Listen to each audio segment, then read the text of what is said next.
नबील को जैसे ही पता चलता है कि शिफा अपने भांजे उमैर के इलाज की मजबूरी की वजह से शाजिर से निकाह करने के लिए तैयार हो गई है, वह तुरंत माज को फ़ोन करता है।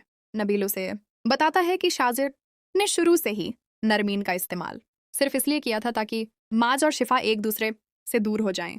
अब वही शाजिर शिफा से निकाह करने जा रहा है। ये सुनकर माज के पैरों तले से ज़मीन खिसक जाती है। उसे पहली बार एहसास होता है कि जिस इंसान पर उसने भरोसा किया था उसी ने उसके साथ सबसे बड़ा धोखा किया है।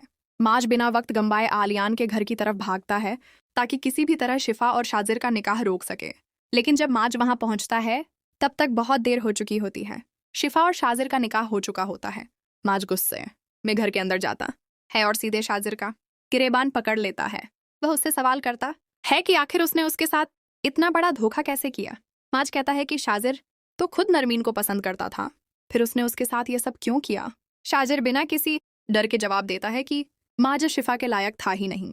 वह यह भी कबूल करता है कि नरमीन उसके लिए सिर्फ एक मोहरा थी जिसका इस्तेमाल उसने माज और शिफा को अलग करने के लिए किया था। ये सुनकर माज को बहुत बड़ा झटका लगता है।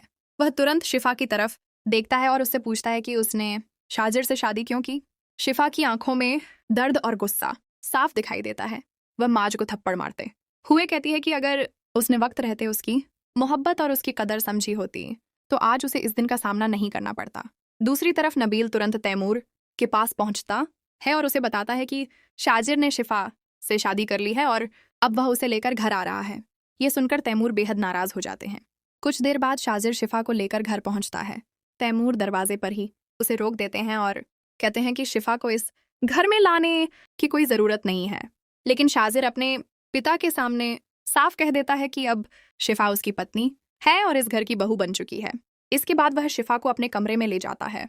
शाजिर शिफा को एक कीमती डायमंड नेकलेस देता है और उसके करीब आने की कोशिश करता है, लेकिन शिफा उसे साफ चेतावनी देती है कि अगर उसने उसकी मर्जी के खिलाफ कुछ करने की कोशिश की तो वह अपनी जान ले लेगी। शिफा की बात सुनकर शाजिर पीछे हट जाता है। वह समझ जाता है कि शिफा अभी भी उसे स्वीकार करने के लिए तैयार नहीं है। समय गुजरता है और उमैर का इलाज आखिरकार पूरा हो जाता है। उसकी हालत बेहतर हो जाती है और वह पूरी तरह ठीक हो जाता है।